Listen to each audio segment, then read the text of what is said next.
Thank you, everybody. Great to see everybody. Most people I know, it's always great to be at the Locke Foundation amongst good friends. Mitch teased this a little bit when he talked about Trump and deals. So what I'm going to talk about today, when Donna asked me, she said, would you come and talk on President's Day? So, and the subject's up to you. And I was thinking, wow, what can I talk about? There's so much to talk about in presidents. I gave a talk about Trump here actually last year for President's Day, so I can't do anything on Trump. But then I was thinking, but it's such a great topic. And, the president is so interesting, and I had this idea for an academic paper kicking around, and I figured would be a really good way to at least get that ball rolling by thinking about this topic for the Shaftesbury Society. And this is a great audience, really well-read, smart, thoughtful people, and I can sort of trial run it a little bit. And then in future iterations, I'll get a little bit more academic-y and a little bit more boring and a little bit more sort of rigorous. But the basic premise is what I'm going to present to you today, and I think it's really interesting. I will also say that this is my CJ column for March as well. So, but please still read it. I know you read CJ anyway, but still read the column, my column. But this is a sort of a little bit of a preview of this. And the actual idea for the paper comes from this argument, this basic understanding of Trump as an unconventional and transactional president. He is, of course, a Republican, but he is the first, for a very long time, probably since Eisenhower, the first president who really hasn't been a partisan animal, who hasn't grown up in party politics. And then, of course, he has this business background that we'll talk a little bit about, which is different as well, and makes him very unusual compared to other modern presidents. And he has a sort of, he talked about it in the campaign, this has been his career, he's talked about it as president. He has this sort of somewhat transactional approach to politics rather than a sort of programmatic or ideological approach to politics. And of course, this gets us to sort of the taking off point for the talk and hopefully the paper later on. Trump's 1987 bestseller he wrote with Tony Schwartz called The Art of the Deal. So I'm going to use this as a way of thinking a little bit about how Trump thinks about dealing with other people, with deals, how he approaches this idea of a transaction as president, using some of the ideas he talks about in The Art of the Deal. The Art of the Deal was on the New York Times bestseller list for nearly the entire year of 1987. And it's hard to remember back that far now, but it really is pivotal in the development of Trump's career. So before The Art of the Deal, Trump was well known, but really only in New York and the New York region, as a sort of flamboyant, successful real estate man. And this turns him into an American business icon that everybody's looking to for advice on business. Of course, it's consistent with his personality of he's a salesman, a self-promoter. This catapults him into TV cameo roles and working on commercials, and he becomes this national, in fact, a sort of internationally well-known persona. The book is obviously written with Tony Schwartz, who I don't know if much of you know, Schwartz has fallen out with Trump, and he's doing all these sort of interviews about how terrible the book was and how Trump was awful to work with and all that. But that's sort of, we're not really interested in that here. The but the book should, you would think, if for political scientists who have a kind of anthropological side to them, be a gold mine of information to try to understand the Trump presidency. But they don't bother to read it. I ask people, have you read Art of the Deal? When I'm at no, why would I read that? Well, surely it should be of some interest to us in understanding how President Trump works, because he purports to explain how he was a businessman and the strategies he used in business before he came to the White House. Presumably, that would tell us something about what kind of president he is, and so that's a sort of launch pad for this particular project, is to sort of say, what does Trump say in Art of the Deal as a deal maker and negotiator, and what does that tell us about how he has performed as president, and perhaps how he should perform as president going forward, at least for another 2 years? Or is there anything about how he's performed in the first 2 years that's inconsistent with the way he says he operates in Art of the Deal? Now, the book is largely a memoir, but there is, chapter 2 is where it really talks about the kind of businessman Trump is and the way he approaches deal making. And he talks about 11 winning strategies in chapter 2. For the most part, they're not particularly useful for us because they're very specific, really, to real estate. Location, location, location, right? Well, even I know, I'm not a realtor, but I know that. But it's hard to sort of think a little bit about how that would be applicable to presidential leadership. Know your market. Again, he talks a lot about sort of variance of real estate markets and how they can change greatly in very small distances. But so a lot of this stuff isn't really applicable to presidential leadership and can't be a useful signpost for us to understand Trump the president. But there are 5 of these 11 strategies that I would argue are useful for someone who's occupying the White House, and is applicable to the work that presidents do.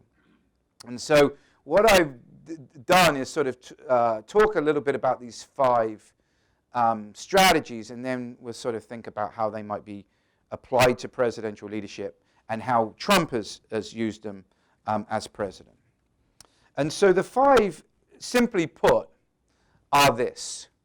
And the pictures of the president are supposed to capture emotions or facial expressions that are consistent with the strategies, but sometimes they're off a little bit. But I had some fun with that. So here the president is sort of dreaming. He does look as though he's sort of contemplating and think. And so the first strategy that from Art of the Deal that I think is useful is this idea of thinking big. Trump doesn't seem to be, 6 inches in a cloud of dust kind of president, right? To use it, that's a sporting metaphor there, but he is someone who, and why not? I mean, he's not a politician. Why not think about big ideas or shooting the moon or home run shots, whichever metaphor you want to use? And this doesn't make him unusual as a president, but this is something that was in one of these central winning strategies in Art of the Deal that does seem to be transferable to being a president. The second one is sort of being a schemer. And here I'm trying to capture that. This idea that you should really use different kinds of strategies. That if you become someone, even if you're very, very smart and your approach is quite complex, if you have a singular strategy that you replicate in various different situations, you're going to get found out in the end, no matter how complex and sophisticated that strategy. So you maximize, again. This is another sort of romantic side a little bit to Trump's leadership, that you need to get out of the conventional. and really try to maximize your strategies. And again, in the next iteration of this project, I need to be a little bit more tighter and a little bit sharper in what these strategies mean when they're translated to presidential leadership. But hopefully, I'm giving you a flavor of each of them. The third of the 5 is to use leverage.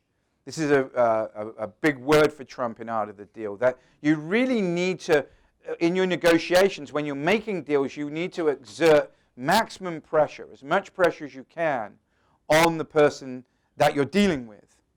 And here, the 2 pictures are designed to evoke the leverage that presidents of the United States have.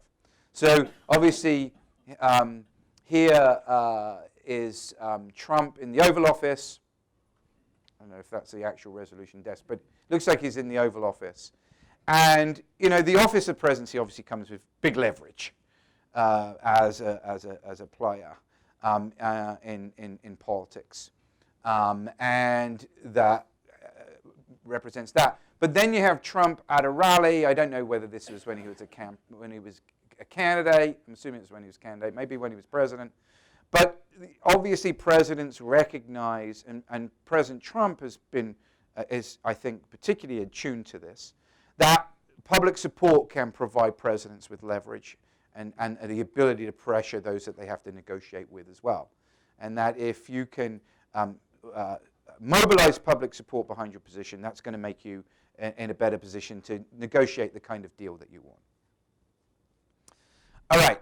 The last couple of pictures I had most fun with. This is one I had a lot of fun with, and this is one that a lot of the president's detractors often like to use. I mean, obviously, you know, all of us have pictures in our lives that we don't want other people to see, and presidents obviously have many more than most people. But I think it captures this one, which is Trump is big on sort of being unpredictable in Art of the Deal. Like throwing the dice, throwing your negotiating, and I'll talk about partners and adversaries in a moment, but throwing them off a little bit, putting them, doing something that completely throws them up, makes them think maybe you're a little crazy. This is a theme that comes up in Art of the Deal. And so, it's I think important part of Trump's strategy as well. So, and then the 5th one is fighting back. Trump, there's a lot of, I wouldn't call it belligerence in the strategies he talks about in Art of the Deal, but really this idea of being a fighter. And that, in fact, and we saw this a lot, I think, in the campaign. In fact, interestingly enough, in that last debate, when Trump and Clinton were asked to talk about things they respected about each other, you remember Clinton couldn't think of anything, so she sort of said, oh, his children. But Trump said she's a fighter, and I have immense respect for her. And this is something that comes up with Trump again, time and time again. And I think a lot of people obviously interpret Trump's combativeness. It turns them off. He's such a mean person. You know, I would never be like that. Trump disrespects people who don't fight back, and he greatly respects people who do. And this comes up time and time again. And this is another important part, I think, and particularly the 5th of the 5 strategies that I took from Art of the Deal that I thought was useful to understand Trump as president. So these are the strategies to look at. What are the deals, or who are the players that he makes deals with? We've got to look at the other side. Obviously, to make a deal, you have to be making a deal with someone. And so I've got the sort of 4 different types of people he deals with. And basically, the 4 different types are foreign, domestic, partners, and adversaries. Okay, so you've got your domestic partner here in Speaker Ryan, or former Speaker Ryan. Your domestic adversary here in now Speaker Nancy Pelosi. Your foreign adversary in Kim Jong-un. And I guess supposedly they had a bromance going for a while.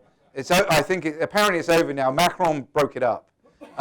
Trump didn't break it up, but sort of foreign partner in President Macron. And these are the different types of people. All right. So now you have to indulge me a little bit with the academic-y side of this. All right. And but you guys know all this stuff anyway. It's not. But there's just a few sort of basic points here before we go into play out the games. So I'm going to think about the making of the deals in space, right? So people have positions, and they're distant or close together in space. And obviously, the more distant they are, the more difficult it's to make a deal with someone because you both got to come further together. But the closer that they are, the easier it's going to be to make deals with them. I'm going to play out 3 different types of situations that presidents are in when they have to make deals. And in each of these situations, these particular points are going to be important. So obviously the president has a position. This is what we might call his ideal point. That is, if the outcome of the deal, I want to be here, which is my preference.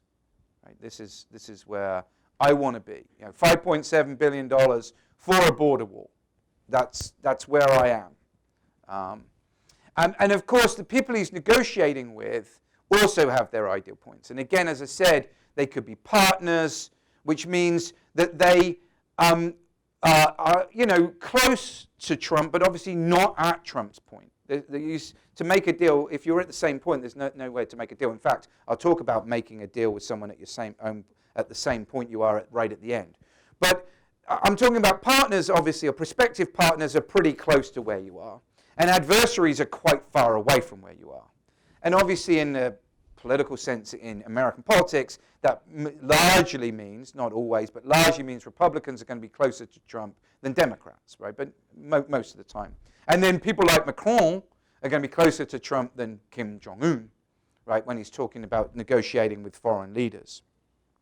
The real interesting points with all of this are Q and R, which I call, the Q is normally used to mean status quo by political scientists, and which is where we are now, right? Where, if there is no, where we are now, where the situation is at this point in time. And by that I mean prior to Trump and whoever he's working with entering into negotiations. R is the reversion point, which means where we will be if there is no deal. Now, as you'll see, in the first scenario, Q and R are the same. But R and Q need not be the same. And this is important to understanding the kinds of deals we would think Trump would do well on and the kinds of deal-making scenarios where we wouldn't think he would do so well on. Okay? All right, so there are 3 scenarios, what I think are 3 sort of situations, 3 deal-making situations or scenarios that presidents of the United States put themselves, or well, they're put into by virtue of being president of the United States. And I want to talk about the dynamics of these deal-making scenarios, and then think, is Trump, given his art of the deal strategies, is he suited to this situation, or is he not suited to this situation? All right, and so the first one is the obvious one, which I call regular lawmaking, regular legislating. Okay, that is how bills are turned into law. Of course, presidents have an important role to play in the legislative process. They have a veto, they have a signing pen, and as we know, of course, they're always very interested. They try to influence members of Congress as they propose and deal with legislation through to passage. So presidents are heavily involved in this. They have their own legislative agendas. The interesting thing about lawmaking is that, for our purposes here, and just put Trump, let's say the Congressional Republican Party as a partner, they're closer to Trump. Democrats are far away. It doesn't matter where this point is, but what is really interesting about this in regular lawmaking is that Q and R are the same. That is, if we don't pass a law, if President Trump's 2017 tax overhaul plan, the tax cut 2017 did not pass, nothing would have changed. The status quo would have stayed in place. the result of a no deal would have been the status quo. The reversion point's the same as the status quo. Right? Now, and maybe in Q&A you'll take me to task for some of this, but my thinking is that, so the features of regular lawmaking, it happens all the time. The process itself is sort of constant. You're negotiating all the time. You're making a little bit of progress here and there. It's iterative. You're going back and forth with each other. It's pretty slow. And of course, a deal is not needed. I mean, in the other two situations, you'll see deals aren't technically ever needed, but there's much more imperative on making a deal than there is here. We don't get a deal, the country doesn't fall apart, life does not end. We just don't have a change in the law. We go back as we were before. What makes a good president or deal maker in this situation? Well, I think things that are sort of inconsistent, and this is the important point here, with Trump's strategies in Art of the Deal. Clear goals, consistent execution, building trust over time with partners and adversaries, recognizing their interests, which you can do by, right? Just a long slog, being incredibly disciplined and slowly but surely moving towards a deal. My argument is, generally, that that's probably the worst for that, or the kinds of skill set you need that's most inconsistent with Trump's strategies. Now, of course, he's had successes like this. I mentioned the tax cut legislation, which is by far and away the most important and most successful of Trump's legislative agenda that's been passed into law. Mitch mentioned that the speaker next week is going to come and talk about criminal justice reform. I think one of the lost stories of the last Congress, Republican Congress, remember, with President Trump, one of the great successes was the First Step Act, which is criminal justice reform that the media really doesn't talk very much about. But it should be up there as a success. But he's had failures, right? Obamacare, I know the president, individual mandate no longer exists, but that was a consolation prize. I mean, Obamacare's really largely still in place. The effort to repeal Obamacare failed. It was a form of regular lawmaking. And there have been some others. Infrastructure, he always talks about infrastructure, but he doesn't really, he's not interested, he doesn't have the discipline, it seems to me, to really want to make a deal here, which is consistent with my basic argument that this kind of scenario is not the best suited to President Trump's art of the deal, which he explains to us in the book of the same name. All right, so that's scenario number one. Scenario number two is really the budget, the making of the federal budget every year. And many of you know, well, Joe knows more than all of us in the room how the budget process works, and I don't want to go into too much detail, but at the federal level, basically we need 12 appropriations bills every year to pass. Otherwise, if they don't, the government shuts down, right? So what's interesting about the budget making is that here, Q and R are very distant. So the status quo is spending currently, right? But that's the situation you're thrust into as a budget negotiator. The world as it exists now. If you don't get a deal, however, by September 30th, right, and of course there are stopgap measures, but basically if you don't get a deal by the end of the year, what is the result of a no deal? It isn't the status quo, but we go to zero, right? Incredibly distant reversion point. Like, you know, as far as you can get. Zero, you can't spend less than zero. And obviously, these programs and agencies and departments spend billions of dollars.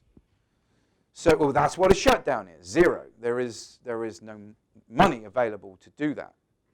So this is a very different kind of scenario a deal maker would go into. And it seems to me that it's a little bit better suited to Trump. The pace quickens dramatically prior to deadline, obviously, and we see that with negotiations over the budgets. Progress is sometimes dramatic and unpredictable, and there is a deal required. I know there isn't really a deal required. I mean, we could get rid of the federal government tomorrow. Mars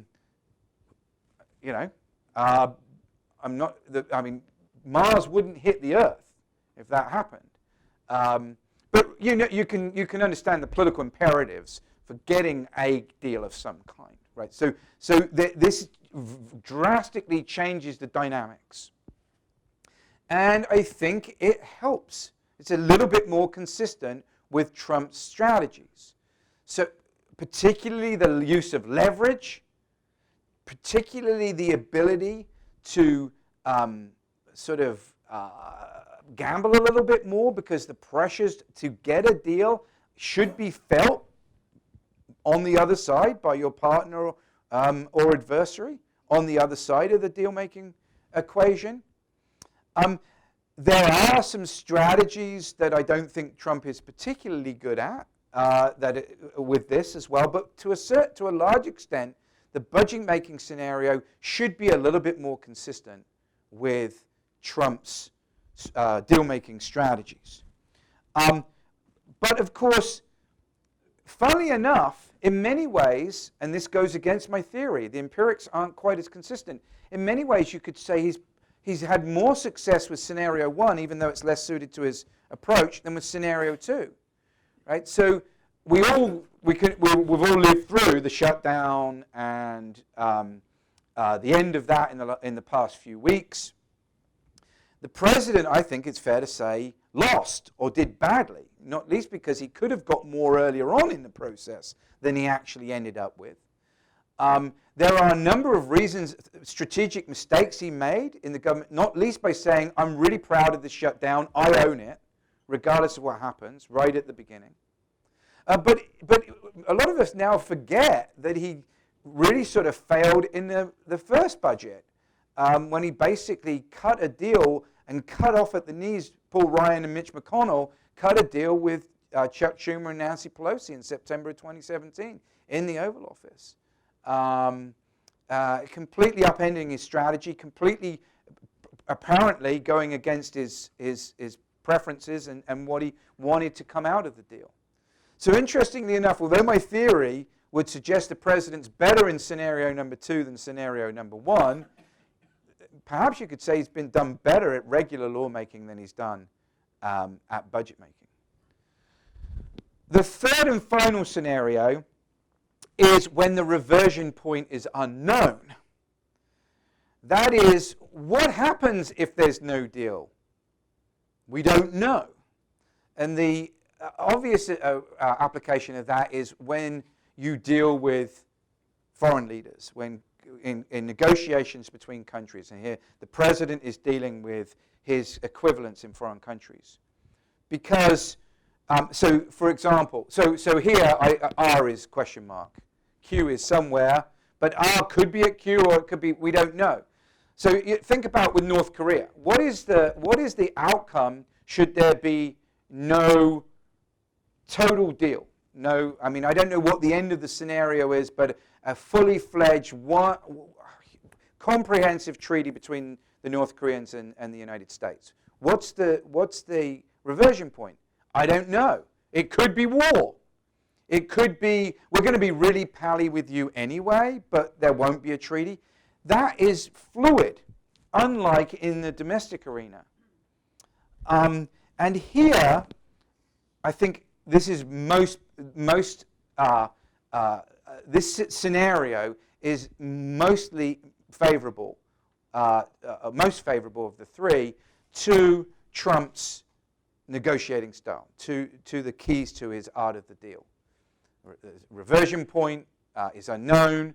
There's no deadline. The dynamics are unpredictable. There isn't necessarily a deal needed. And so all of the things you can do, obfuscate goals, send conflicting signals, use various strategies to build pressure, be pugnacious when needed. All of the shackles are off in many ways.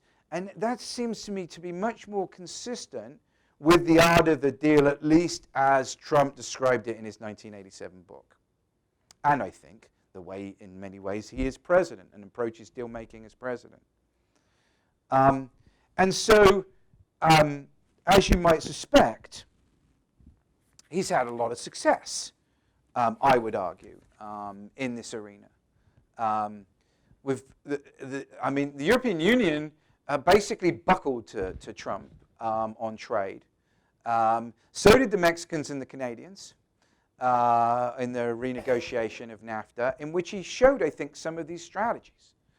I think China's going to do the same, although, of course, this particular episode is not over yet.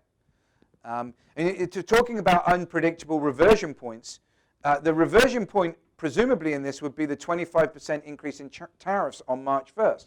But we don't know, because Trump said, well, maybe I'll do that, maybe we won't. It's not a legal requirement. It's not an automatic trigger. The president has the reversion points in his back pocket and can use the unpredictability of them to pressure who he's negotiating with, which you can't do in the domestic arena. The Iran nuclear deal, and again, some of the question marks are there because these episodes are really ongoing. The Iran nuclear deal seems to me the one where, perhaps of the three, with North Korea and China, where he's at the moment losing rather than winning. But who knows whether what will happen with regards to that in the end. All right, so that's kind of the theory. But there is a fourth type of person that presidents can make deals with, and that is, this is the one that president likes the most, themselves, right? Who better to be able to make a deal with than oneself? And presidents have the luxury of being able to do that, unlike many of us most of us in other walks of life. And so the president, and he's not alone in this, other presidents have realized, I like making deals with myself much better than making deals with others, because that's hard work, and often you don't get the kind of outcome that you want, so why not make deals with yourself? And so, many of his predecessors, all of his predecessors, he likes to use executive orders, which he's done a lot, and likes to use the rulemaking process, which he's done a lot to deregulate the economy. Likes to just pull out of deals, which you can do unilaterally, which is a kind of making a deal with yourself. And the deals, of course, made by previous presidents, like the Paris Climate Accord, like the Trans-Pacific Partnership, like the putting the U.S. Embassy U.S. Embassy to Israel in Jerusalem. Of course, like the end of the recent game, the recent deal, which he didn't get what he wanted, on the government shutdown, declaring a national emergency in order to be able to fund the war. And nominations are like this as well. In fact, Trump has treated the nomination process a little bit differently from most presidents. Most presidents will say, go to their co-partisans in Congress, or in the Senate, and say, who should we appoint? Tell me what you think. Trump does that much less than other presidents. He basically says, this is who I want, and then Mitch, make sure that person gets through. It's not really much of a deal. So that sort of brings me to an end, and I know that having attended many Shaftesbury's before, I know it's customary to do Q&A at the end, so I try to leave about 15 minutes for Q&A at the end, so I'd be happy to take your questions. Tony.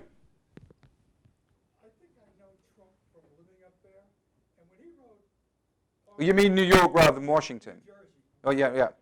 Up there, the dynamics of what he was dealing with fit a certain environment. I don't think if he was writing Art of the Deal for a political world, it'd be anything like this. It is so toxic. He's tried to be a team player here, literally. He said, I'll leave it to you, Mitch and Paul. And what they gave him was $1 trillion deficit. Even after he said, I'd like every budget cut by 5%. No Republicans ever said that. So he's been a team player trying.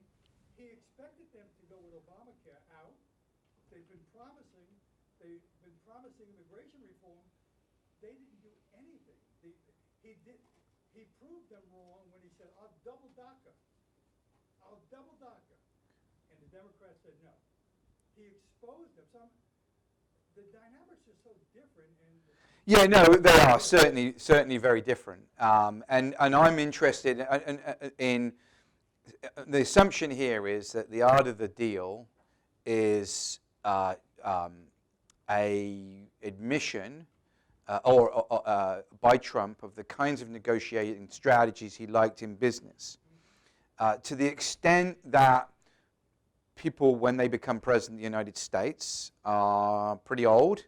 They've learned a lot from life, and there are a lot of things innate to the way they think about life and the way they operate that they won't change when they're in the Oval Office. I've assumed that that Trump has those kinds of that is like any other human being.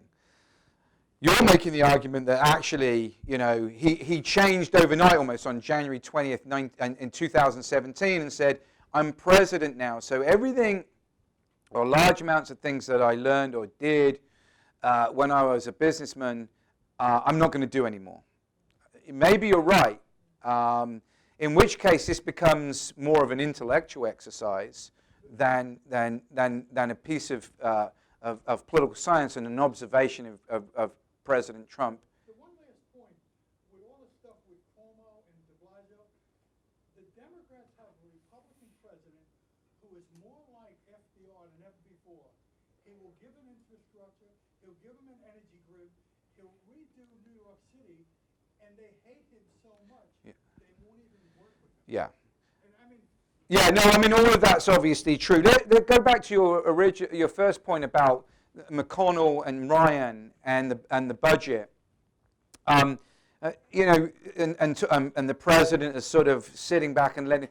The model is in the modern presidency for presidential leadership, even during unified government, that the Congress has evolved in the modern period into an institution that requires often external leadership or some form of external leadership.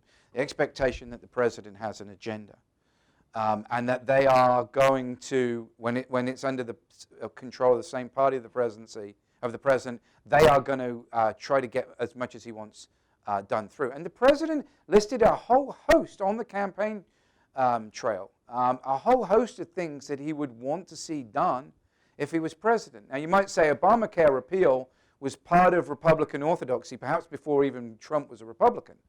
But he said, I want it. And it became his at that moment because he is president. He was a Republican presidential candidate, and then he became president. So, maybe I'm making too many assumptions about him wanting to lead, but presidents do lead. They have to lead. It's almost, it is in many ways very naive and perhaps dereliction of duty of someone to come into the White House in the modern period and say, I don't really want to do anything. I think Congress is the preeminent branch, and I don't think presidents should do anything except never wield the veto, never threaten to wield. I mean, that's just not on the cards now. And so Trump is a leader, whether he likes it or not, and I think he wants to be a leader, and I think he has been a leader. And you mentioned, I won't get into the, I don't blame Paul Ryan and Mitch McConnell for the national debt at all. But one of the interesting things on the budget scenario and the recent government shutdown, we've had shutdowns before. You've all lived through them. On every other shutdown, the Republican position has been to hold the line or spend less than the Democrats have wanted to. This is the first time, because if you say that the shutdown was about the border wall, this is the first time the Republican position has been for more spending, and the Democrats, for whatever their rationale and their motivation, which we can question, but had taken the position of there should be less spending on this particular matter.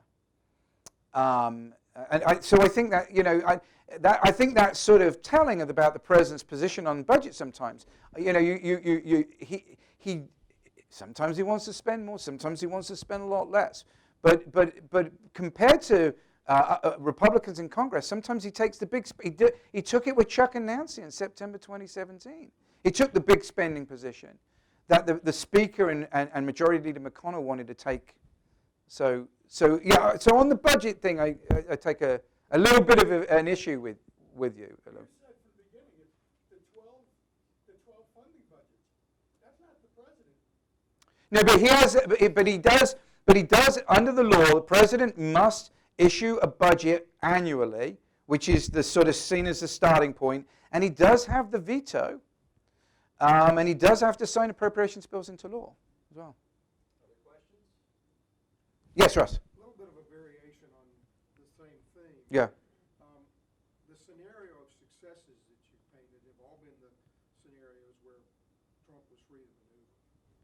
Yes. In the case of dealing with the Congress in particular, there is so much venom, so much hatred, and so much animosity that comes from the left that they will act against their own self-interest and oppose things that they want, like the DACA expansion, if they think Trump wants it. And even the folks that we call the adversaries, the moderate Republicans, I would argue that's one of the reasons that there wasn't more progress with Obamacare. How do you fold in to the art of the deal a starting point where the media and academia and the progressives are so venomous that nothing that even remotely has a Trump label on it will they support, even if they want it?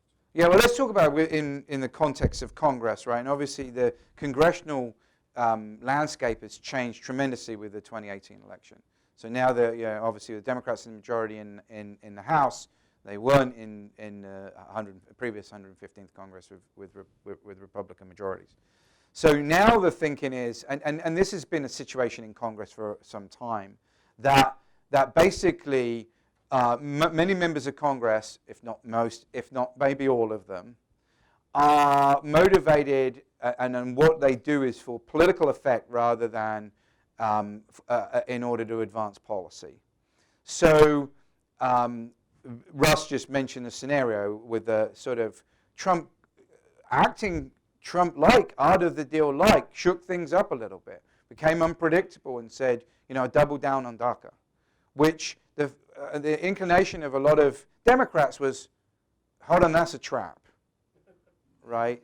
Or we don't want to do that, not because we really do want to do that, but we don't want to do it, we want to do it for policy purposes, but we don't want to do it for political purposes because it might be seen as giving Trump a win, right? But you see this all the time. I mean, and Republicans do it as well. Like so, the vote on the Green New Deal is an example of that, right? It's for effect because let's get a lot because this is madness. And if we can get a lot of Democrats on the record, right? We can show them up in campaigns. Now, I think that's great politics, but it isn't policy making. Let's not kid ourselves, right? What Senator McConnell's doing is not policy making. So, I think Russ's main point is well taken. With the kind of Congress we have, and not just this Congress, I'm talking about Congress over the last couple of decades, with the partisan polarization that we have. Possibly, much of what Trump wants to do in terms of the strategies he wants to use, it doesn't really make a lot of difference.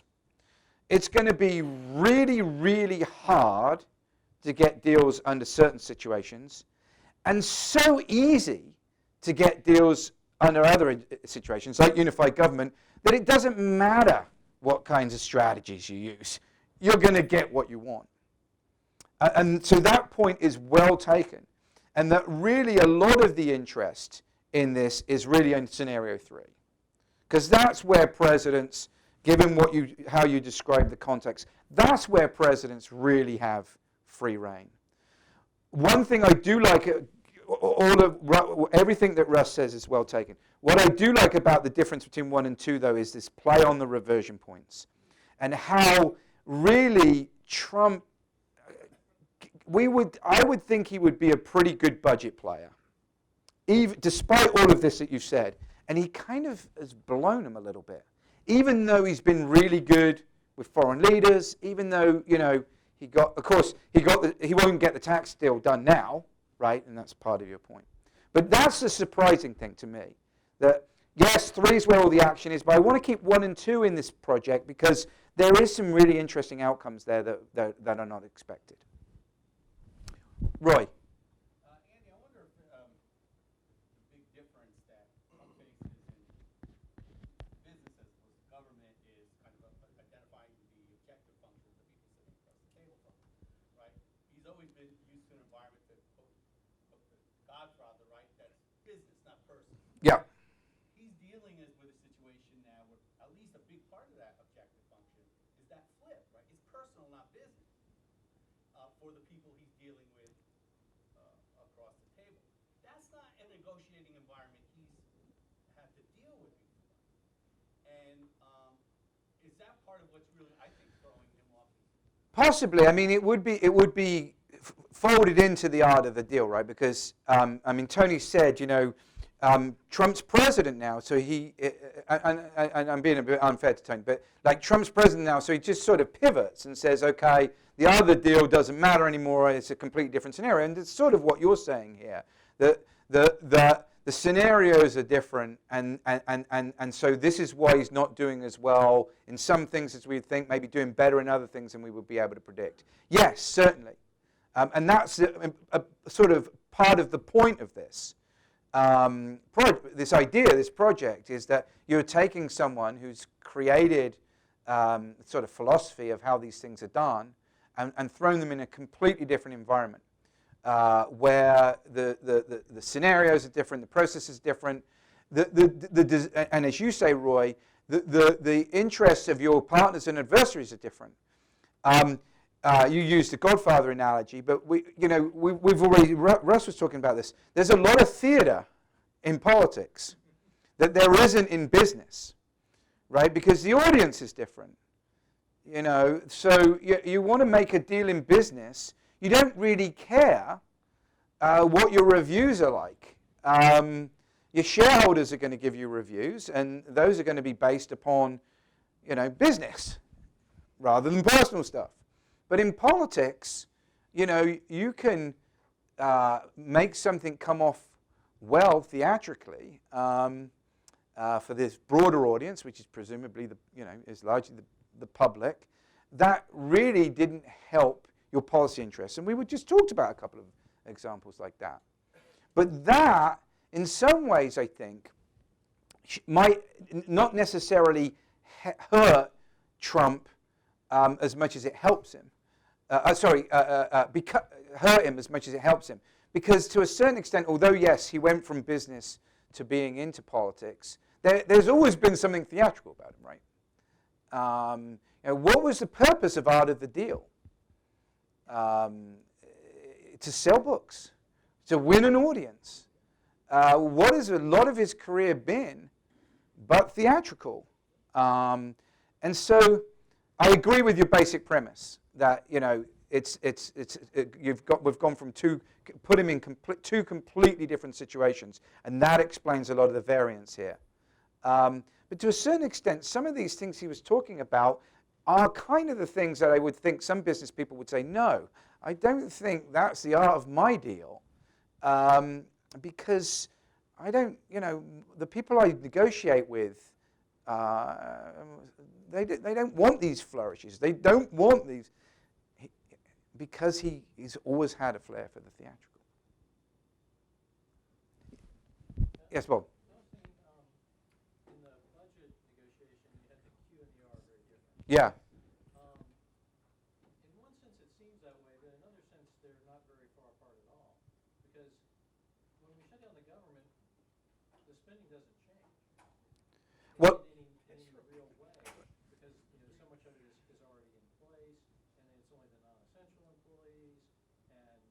Well, and mandatory expenditure, Social Security, Medicare is all on automatic. Yeah. So it sort of seems like the Q and R would be very far apart, but they're actually very close. Yes.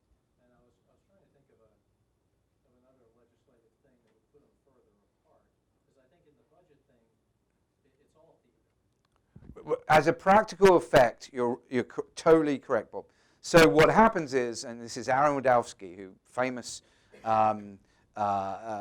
public budget finance guru, the most important, and I'm paraphrasing here, I'm not quoting directly, but the most important thing you need to know about this year's budget is last year's budget, right? So we don't have zero-based budgeting in the United States, federal government.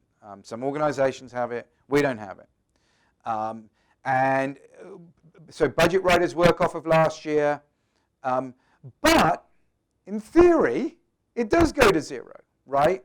And what is important about this is not necessarily that it is, I'm trying to tell you that it's possible that it might end up at zero, so that we should, as an intellectual device, keep the reversion point over here. It is the nature of the leverage and the pressure that builds up. It should be very, very severe. And that should help a negotiator like a Trump. It's not like, well, you know, nothing happens. We didn't get a deal, nothing happens. If we don't, we have to get a deal. Even though it was a partial government shutdown. By the way, it wasn't all of the 12 appropriations bills. It was only 7 that hadn't been signed, so that's why I kept calling it partial one. And yes, as Bob said, most of the money the government spends is on autopilot. It's not budgeted.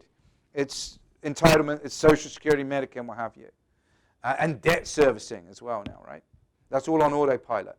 But even if the reversion point isn't at zero, and that was a bit disingenuous of me, it is, I think, in terms of its effect on the deal-making process, pretty distant.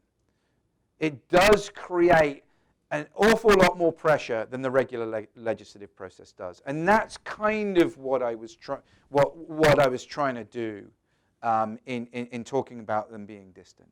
And also, there could be an argument that the reversion point is CR.